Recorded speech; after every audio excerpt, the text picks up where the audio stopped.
মসজিদের জন্য ইমামকে যেভাবে বাছাই করেন ঠিক একইভাবে এমপিকেও বাছাই করতে হবে।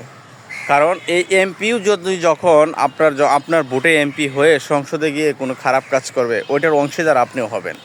আমরা সমাজে দেখেন একজন মসজিদের ইমাম রাখার জন্য গ্রামের সকল মানুষ বসে তার চারিত্রিক সমস্যা আছে কিনা, তার নামাজ পড়ানোর দক্ষতা কেমন, তার আগের জীবন কেমন ছিল, তার জীবনযাত্রা কেমন, সব কিছু বিশ্লেষণ করি চিরুনি অভিযানের মতো করে তাকে 8,000 10,000 টাকা দিয়ে রাখা হয় একজন ইমাম সাহেবকে, যে নামাজ পড়াবে।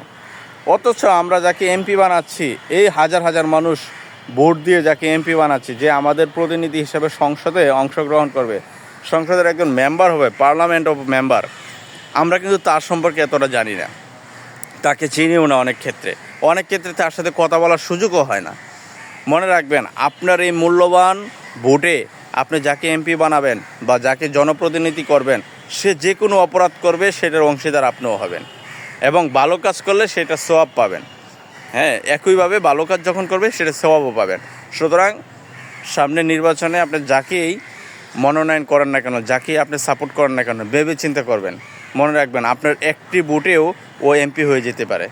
সুতরাং ভোট দেওয়ার আগে বুঝে শুনে নেবেন সে মানুষ কেমন, সে তার দ্বারা আপনার ওয়ার্ডের, আপনার আসনের, আপনার এই সংরক্ষিত বা আপনার এই সংসদীয় আসনে কোনো অন্যায় হবে কিনা সেটা অবশ্যই ভেবে নিতে হবে।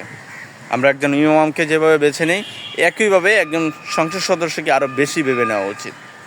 কারণ মনে রাখবেন, ইমাম সাহেব আপনার ক্ষতি করবে না, আর ক্ষতি করলেও উনি মসজিদে থাকে, ওনার দূরত্ব এতটাই।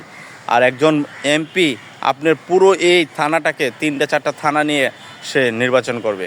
এই 3টা 4টা বা 1টা 2টা থানা তার আন্ডারে থাকবে। এই পুরো মানুষগুলির দায়িত্ব তার। সুতরাং ভেবে চিন্তে ভোট দেবেন যাকে দেন।